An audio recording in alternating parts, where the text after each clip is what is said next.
This is the brand new Garmin Forerunner 970, and I've been putting it through its paces over the last while, from 50K runs to open water swims to cycling, trail runs, you name it, all to figure out where it works well and where it falls short. Now, I'm going to talk about all the new features, then we're going to get into how those features work in real life, and then get into some recommendations at the end. So let's start off on the new hardware side and go from there. And the very first piece of new hardware is the flashlight. You can see this area right there. When I double tap, it's going to light up the flashlight, and there's different levels that you can change in that flashlight. It's a dedicated LED flashlight, just like we saw on the Garmin Fenix series and now the Instinct series as well, and of course now here on the Forerunner. It is one of the most favorite features of a lot of people, including myself, and probably more importantly my wife, because she will not get a watch anymore without a flashlight. And of course, it's certainly useful out on the trails. It's basically the same brightness as like a phone flashlight, but also probably more importantly than that, it's useful just like for day-to-day stuff. I'm in 3 different hotels this week, so just having something on your wrist at all times to get around those hotel rooms in the middle of the night is pretty useful. And then beyond that, in sports like running, you can use it as a strobe light, so it can automatically turn on in the running profile when you get close to sunset, making it a little more visible. Now, the next change from a hardware standpoint is the brighter display. So the Forerunner 970 display is significantly brighter than the Forerunner 965, except Garmin doesn't release the exact nit spec value, which nits is basically a measure of how bright the display is.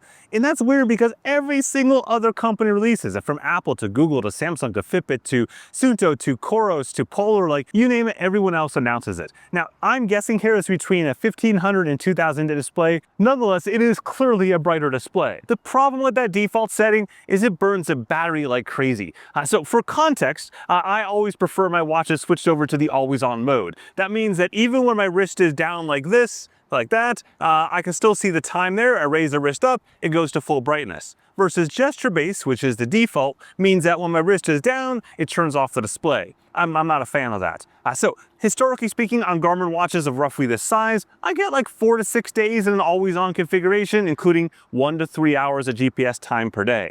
However, with the 970, I was getting like 2 days in an always on configuration, which is just mind-bogglingly bad. However, then I went ahead and just simply turned that brightness down to the 1/3 setting, which still feels brighter than the 965, and it's perfectly fine. So sitting here right now, it is easy to see the screen in the 1/3 setting. My battery is back up to like 4 and change days for always on. My only thought would be I wish Garmin would offer the ability to change those 3 toggles there to maybe like 4 toggles, just to find some in-between ground a little bit better. And also just a note, by the way, I do have my complete beginner's guide up in the corner there. It's like just shy of an hour of walking through all the features on this watch in kind of a little bit slower pace and a little more detail on each one of those features and how to really take advantage of them. It could be super useful if you're trying to understand some of these features in more depth than I can get through in this review, trying to keep the review a bit more consolidated. In any case, the next new feature they've added is on the back of the watch, which is the Gen 5 optical heart rate sensor. You've seen this on other past Garmin watches in the last couple of years. The key thing this adds, though, is ECG access. So it's the ability to do an ECG and detect AFib. It's a medically certified device,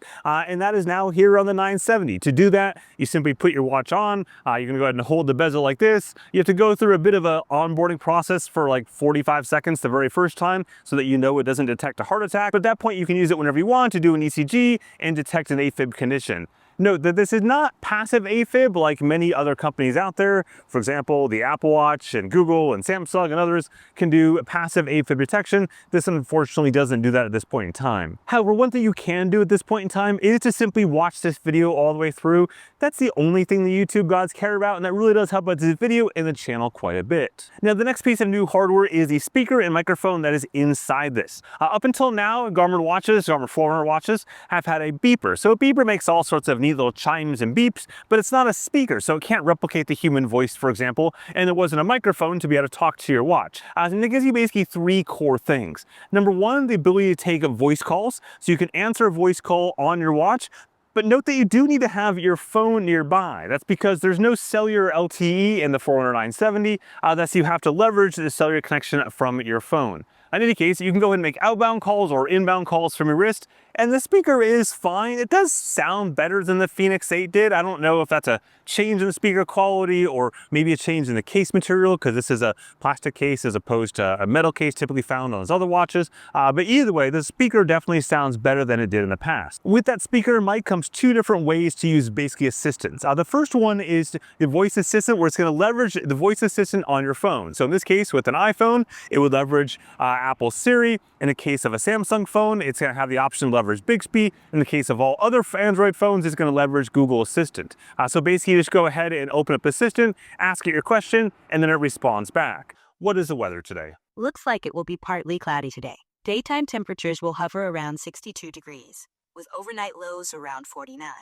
The last thing that has is voice commands. And so voice commands is Garmin's kind of variant of that, where you can give it a command, ask it to open up the run, or how many steps you've done, or whatever you want. Start a run.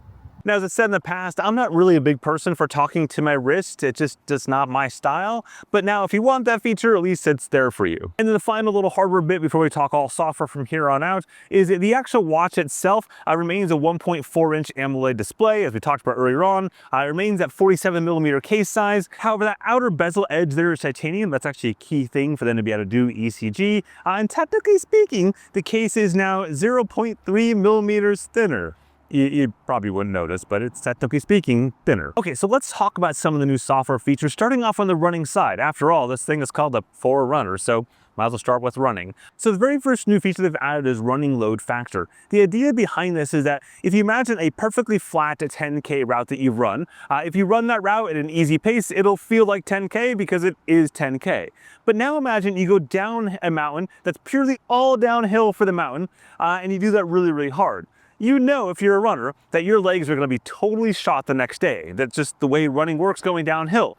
As a result of that, Garmin now will adjust your load factor and say, hey, that might have been 10K, but because of the elevation gain or descent or the intensity around it, it's going to feel like a 18K or 20K run as if it was on flat ground. And I've got to say, having done a lot of runs on this, a lot of trail runs, flat runs, you name it, big runs, short runs, the impact load factor seems pretty close to how my legs actually feel. So this is probably the single feature of all these running features I give them like 5 out of 5 stars for nailing.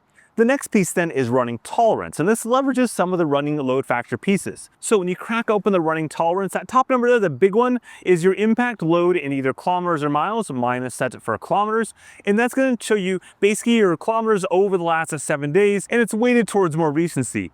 Down below that, you see your tolerance. So that's the number that's going to say how much Garmin thinks you should be able to tolerate from the load factor. And at the bottom, you'll see your actual 7-day kilometers or miles. So looking at this example here, my impact load is higher because there are some hills and high intensity runs and stuff like that than my actual numbers at the bottom.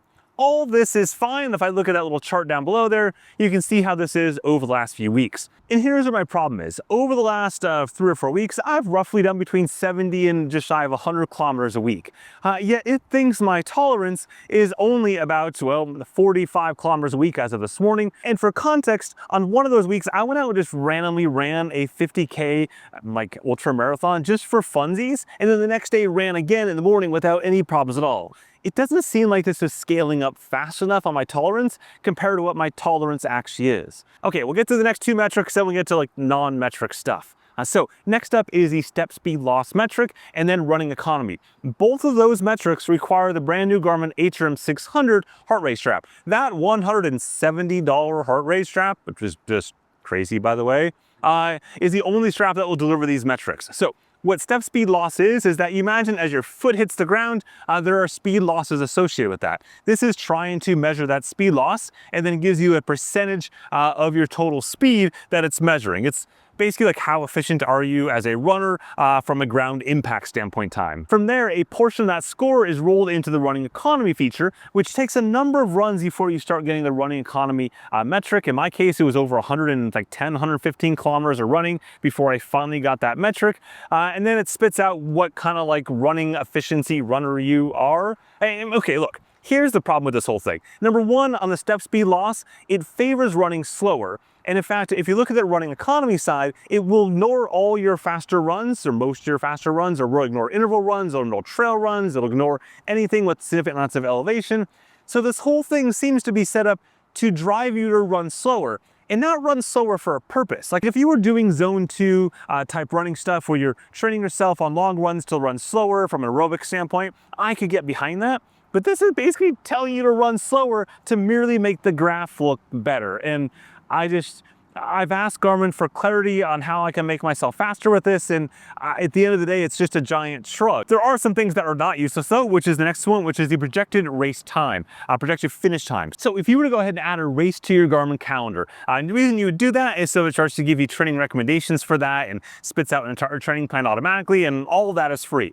Now, if you do that, you'll now see the projected finish time out into the future. So it'll tell you what your race finish would be if you finished right this second, as of today, but it'll tell you what it'll be in 2, 3, 4 months when the actual race is based on your current training. Meanwhile, once you get to that race, if you load the race route, the race course, into your watch, there's 2 different features that'll be unlocked. The first one is called AutoLap by timing gate. What this means is that on Garmin Connect, you check a box that says show automatic laps by timing gate, and then on your watch, when you load up that course, it's going to say, hey, I know where mile marker 1 is, and 2 is, and 3 is, and so on, whether it's miles or kilometers. And that's useful because as you're running a race, typically speaking, you're having to swerve around all sorts of other people. And so by the time you get to the end of a marathon, most people are going to run between 1 kilometer, a little more than that, than the actual marathon course itself. So in the case of miles, you might run about 26.7 to 27.2 or so miles. So this will go ahead and compensate that from a split standpoint to give your actual split pacing between the actual mile markers as opposed to the extra distance, which means that you're more realistic when it comes to your split pacing. The next feature during the race itself, or actually technically the end of the race, is a suggested finished line feature. What this means is that let's say you finish that marathon, you blast through, you get your photo, and you just keep on going to get all your post-race things done, right? You're suffering at that point. And then like an hour later, you look down at your watch and like, oh crap, I never stopped my watch. Well, this will fix this. So now when you hit stop, it goes, hey, you know, the course ended way back there. Do you want us to go ahead and trim all of that previous time and distance? And it does it for you instantly back to where the course should have ended and the time and all that stuff. It's like perfectly spot on right there. So let's get away from runners and talk about triathletes. Now there's the ability to support a triathlon training plan. So you can go into Garmin Connect, you can add a race to your calendar, and it's gonna build out your entire training plan for you. And you can choose which days you wanna skip or which days you want your long run on, or whatever the case may be, how much volume you have, etc. And it'll just simply start putting workouts on your calendar, 1 a days, 2 a days, etc. And you know, so far in setting this up for a race in the fall, the workouts it's giving me are quite legit. Like this isn't messing around. It's gonna, I have no question looking at these workouts, it would get me to that race very well prepared. And of course, the workouts will be totally dynamic based on your skill level. So your pacing, your power outputs, etc. are relative to you. In my case, I did set a race goal for that. So it's probably trying to achieve that goal as well. But overall, this is a pretty impressive feature. But let's say that swim, bike, run is not your thing. That's all right. There is now an additional 15 new sport profiles. That brings in total all the sport profiles that you're seeing on the screen right there. There's just a lot of them.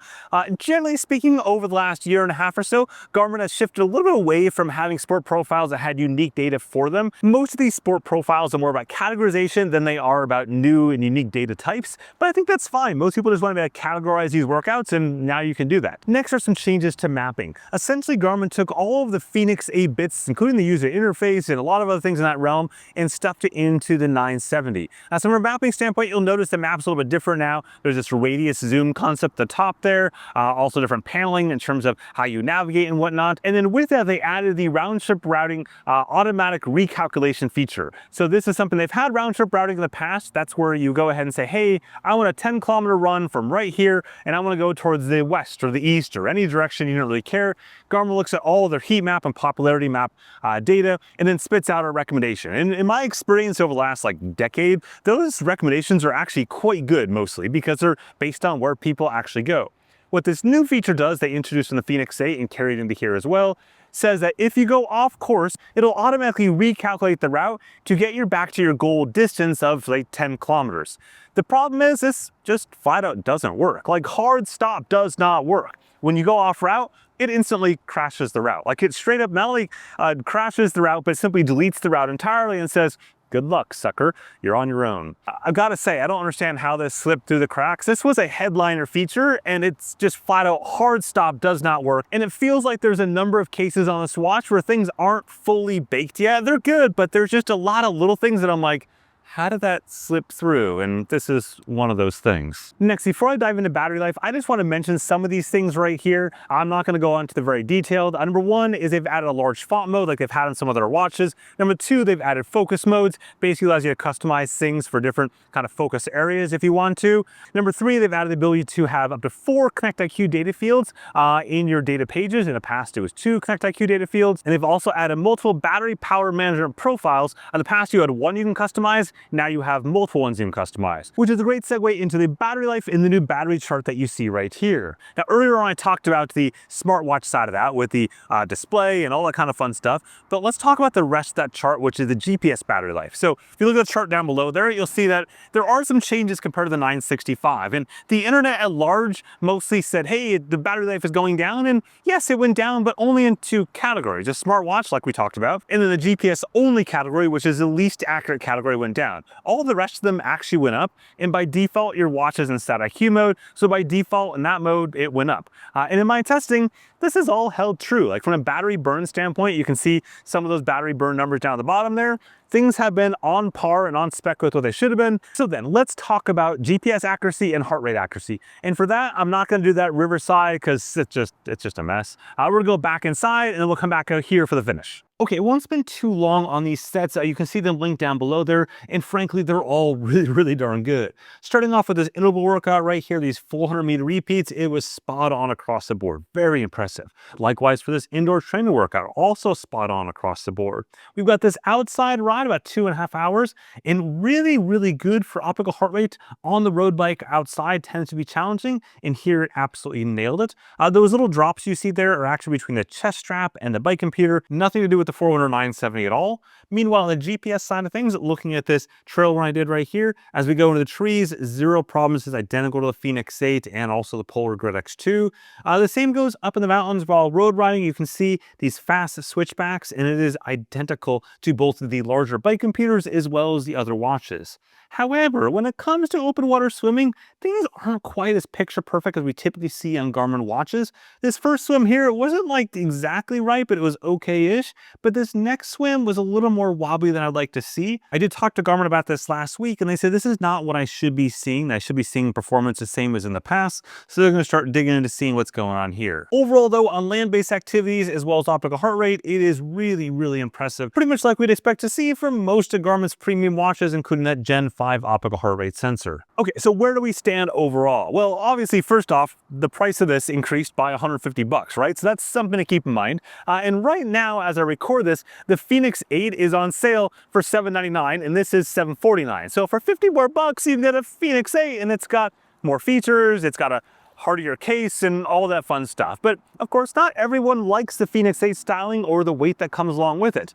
So essentially, as much as the Garmin Forerunner team hates it, this is your plastic Fenix 8. This is your lighter plastic Fenix 8, and it does virtually everything that watch does with only a few exceptions. And I'll have a separate video comparing them side by side and all the details like I've done in the past. But like little things, for example, there is no voice notes feature on the Forerunner 970, but there is on the Fenix 8. Just, again, small, tiny things that you're like, what? But that's, I guess, how they upsell you. But setting those differences aside, it's pretty hard to beat the Forerunner 970 in terms of features and completeness and functionality and finesse and all that kind of stuff. Can you get cheaper watches? Of course, you can go out and get a Suunto Race or Race S for effectively half the price, or a Polar, any number of different watches they have, the Vantage M3, for example, for half the price, or the Grid X for cheaper than that with mapping and so on. But of course, you're paying for the features on a Garmin watch. You might not use all the features, but that's what Garmin's figured out over time, is that the feature that you care about is different than the feature someone else cares about, and different features someone else cares about. And by adding features for all those people, they basically get you to buy this watch, even if you only use like 5% of the total features. Because let's be honest, there are likely 1,000 different features on this watch in different configurations that you could use, and you're probably going to use just a handful of them. But there's certain features that you might use all the time, and those are the ones that will sell you on the next watch. That said, if I had a Forerunner 965 right now, I certainly wouldn't pay to upgrade to the 970. I don't see a significant reason to do that at this point in time. It's not a big enough of a jump up compared to the 965. Same goes, I think, for the 955 as well, to be honest. Now, if I had a Forerunner 945, Yeah, I think that's a substantial jump up. And certainly prior to that with a 935, etc. Now you're looking at a big jump to a pretty significant generation of hardware and software compared to what you would have had in the past. Anyways, hopefully that makes sense and helps you in some way, shape, or form in terms of your purchasing decisions. Also keep in mind, I've got that beginner's guide I mentioned earlier on up in the corner there. It's like just shy of an hour of walking through this watch step by step, and it might help to fill in some of the gaps in understanding this watch and all of its features. With that, thanks for watching and have a good one.